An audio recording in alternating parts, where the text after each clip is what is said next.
April மாத பலன்கள் கும்பராசிக்கு. முழு பலன்களை பார்க்குறதுக்கு கீழே இருக்க லிங்கை கிளிக் பண்ணிங்கன்னா பார்க்கலாம். இப்போ நம்ம இவர்கள் எச்சரிக்கையாக இருக்கக்கூடிய விஷயங்களை மட்டும் நம்ம பார்க்க போகிறோம். கடன் வாங்குறதோ கொடுக்குறதோ கூடாது. ஜாமீன் கையெழுத்து போடக்கூடாது.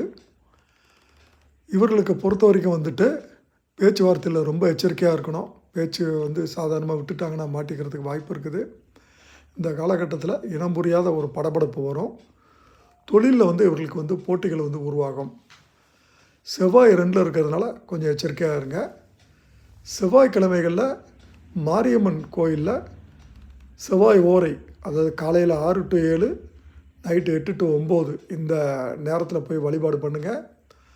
அதே மாதிரி இவங்களுக்கு சனி பகவானுக்கு உண்டான நலநிதியை மேற்றி வழிபடுவதும் இவர்களுக்கு ஆகச்சிறந்த பரிகாரமாக பார்க்கப்படுகிறதுங்க.